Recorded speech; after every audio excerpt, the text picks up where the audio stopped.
Hey everyone, my name's Zayas, and today I'm here to review The Fable. The Fable is written by Katsuhisa Minami. This is his second work after having written Naniwa Tomare, which has also won some sort of award, but currently isn't available in English as none of it is translated. The Fable is an action, comedy, delinquent, psychological manga which published in Young magazine. And The Fable has consistently had translation issues. There are currently 240 chapters available in Japanese. However, in English, there are only about 100. It has been pretty overlooked because of this. I picked this series up in 2018, and by then it had already won an award. However, there was only about 40 chapters out, whereas there was over 100 in Japanese. Starting from chapter 1, The Fable is comedic genius. The main character, Akira, has two sides to his personality.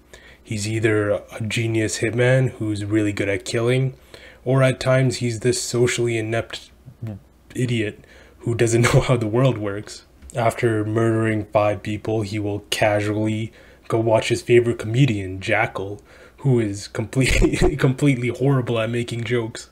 Jackal's jokes may not be that funny, but his TV show certainly is. And even though his TV show is extremely hilarious, Akira will sort of sit back and watch it as if it's really serious or something. And that scene was probably the funniest part of the manga for me.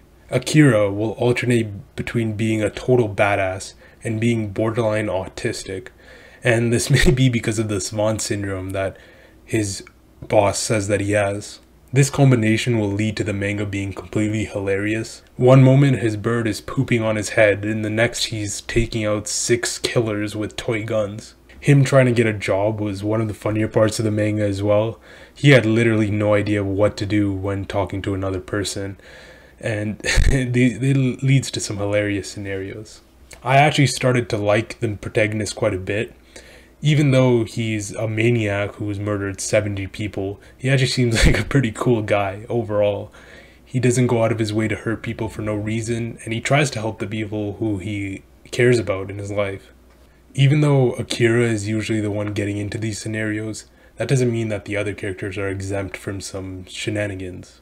His sister will mess with people just so that she can alleviate some of her so-called boredom. On top of this, some of the small-time yakuza that are housing Akira will sometimes end up being so incompetent that it's pretty funny. Sometimes it kind of reminds me of Shinjuku Swan with all the delinquentism and all the prostitution and stuff like that. In terms of the art, it's not really super special or anything, but I do like the characters' expressions, and this is likely because they did some 3D modeling similar to Gantz. In particular, I really like Akira's facial expressions.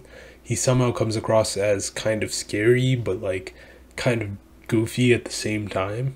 The art is quite bold and can be dark at times even. Later on in the series, sort of around the camping arc, he actually does improve on his backgrounds quite a bit. Even though the backgrounds look the best at this point in the series, this arc was sort of my least favorite part of the series as it was kind of slow. Oh, and I almost forgot to mention his love interest, who we don't even really know if he likes. She's probably the most normal character in this series, which leads to a funny contrast whenever she's with Akira, because he is quite strange, doing stuff like eating edamame with the skin still on, and she sort of watches him like, what the fuck is wrong with this guy?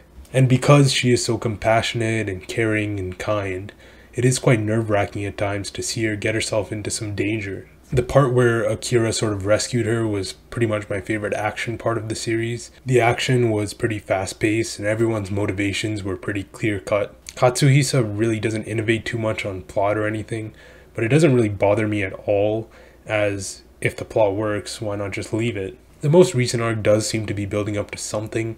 What is it? I don't know yet. It does seem to be a bit on the slower pace side, similar to the camping arc, which, I didn't like as much as the previous arcs.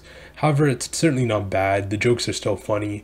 I was just hoping things would happen at a faster pace. The one thing I can't let slide is that Katsuhisa sort of mentions how weightlifting is sort of inferior to martial arts. Meet me outside, Katsuhisa, I will trash your ass. One reference that was pretty unique in this manga was that Akira was singing Mask Off by Future, and you don't really often see pop culture references to the US in Japan. The comedy in here was incredibly good.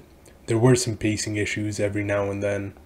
The art was good, however I wouldn't say it was incredible, and overall it was just a good series. I would highly recommend this to anyone. I'm feeling a strong 8 to a light 9. Oh yeah, also the series isn't finished, so it can get better. Who knows what's going to happen next. Anyways, thanks for watching. Like and subscribe, comment, everything. Thanks everyone, and I'll see you in the next video.